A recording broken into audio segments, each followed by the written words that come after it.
جہیز کا کوئی تصور اسلام میں نہیں. خالص ہندوانہ رسم، خالص ہندوانہ رسم، خالص ہندوانہ رسم. ہندوؤں میں کیوں ہے؟ وہ اس لیے ہے، معقول بات ہے کہ لڑکی کا وراثت میں کوئی حصہ ہے ہی نہیں. وہ تو جب گھر سے نکل رہی ہے کچھ دے دلا کے رخصت کر دو. دان دہیج یہ خیرات ہے، لڑکی کا حق کوئی نہیں ہے گھر پر. اسلام میں تو لڑکی وارث ہے. والد فوت ہوں گے وراثت تقسیم ہوگی، والدہ فوت ہوں گی کوئی ان کی ہے ملکیت وہ تقسیم ہوگی. شادی کے موقع پر کوئی جہیز اسلام میں نہیں، قطعاً نہیں. غلطی سے حضرت فاطمہ کے جہیز کو جہیز کیا دیا گیا. وہ جہیز کیا تھا؟ ایک پیسہ بھی حضور کے اپنی جیب سے نہیں تھا. اس شادی میں خاص بات کیا تھی کہ دولہا کے ولی بھی حضور ہی ہے. اور کون ہے؟ علی کا کون تھا مدینے میں؟ اور دلہن کے والد بھی حضور ہے. اب حضور پوچھتے ہیں حضرت علی سے تمہارے پاس مہر دینے کے لیے کچھ ہے؟ عرض کیا میرے پاس تو کچھ نہیں. وہ فقراء صحابہ میں سے تھے. فرمایا مہر تو دینا ہے. تمہارے پاس ایک زرہ ہوتی تھی؟ جی ہاں زرہ تو ہے. انہوں نے یہ سمجھا زرہ تو جہاد کے لیے ہے، کوئی وہ دولت تو نہیں ہے. فرمایا جاؤ اسے بیچو یا گروی رکھ کے قرض لے کر آؤ. وہ گئے، حضرت عثمان نے خرید لی اور کچھ دنوں کے بعد واپس کر دی ہدیتاً. یہ زرہ میں ہدیہ آپ کو کر رہا ہوں. اس وقت اگر کہتے چھوڑو علی، کہاں تو لو میں پیسے دے دیتا ہوں تمہیں، تو ان کی طبیعت پر بار ہوتا. اس پیسے سے حضور نے کچھ پیسے گھر بھیجے اندر، دلہن کو ذرا تیار کر دو.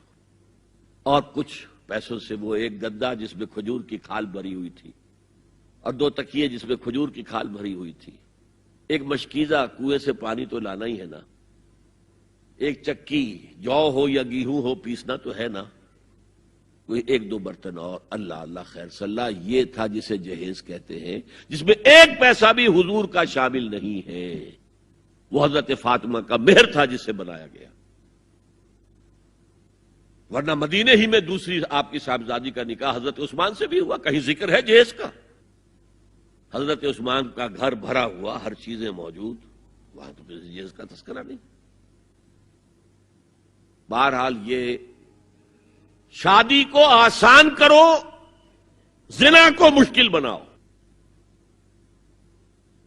یہاں شادی کے لیے 9 من تیل ہوگا تو رادھا ناچے گی. ورنہ یہ کہ بڑی ہو رہی ہے، عمر ہو رہی ہے، سب کچھ ہو رہا ہے، لیکن کچھ تقاضے تو ہے نا، آخر کچھ تو کرنا ہوتا ہے نا. آخر کچھ نہ کچھ لوگوں کو تو کھانا کھلانا ہی ہوتا ہے نا. بارات تو آخر آئے گی ہی نا، کچھ نہ کچھ تو دینا ہی ہوگا. کچھ جوڑے کپڑے، کچھ یہ. اسلام کا فلسفہ جو میں نے 4-5 باتیں آپ کو بتا، فلسفہ یہ ہے کہ لڑکی کے باپ پر ایک پیسے کا بوجھ نہیں. اس نے لڑکی پال پوس کے تمہارے حوالے کر دیا، اب اور کیا چاہتے ہو تم؟ سارا مرد آزماں مرد آفرین، مرد کو چیلنج دیا ہے، تم مرد ہو، مہر تم دو گے. اور سب سے بڑھ کر کیا ہو رہا ہے آج کل بھی ہوتا ہے، وہ ہمارے ایک کچھ کام ہوتے ہیں اسلامی، وہ بھی ہے کچھ وہی ہندوانہ پس منظر. نکاح کی محفل میں چھوارے کون لے کے آتا ہے؟ جی لڑکے والے. اور پلاؤ کن سے کھاتے ہیں؟ بھائی جس وقت تمہیں مرغ پلاؤ کھلا رہا ہے وہ چھوارے نہیں بانٹ سکتا تھا؟ یہ ہے اسلام اور غیر اسلام کا امتزاج. چھوارے لڑکے والے لے کر آئیں گے اور پھر دعوت اڑائیں گے لڑکی والوں کی طرف سے.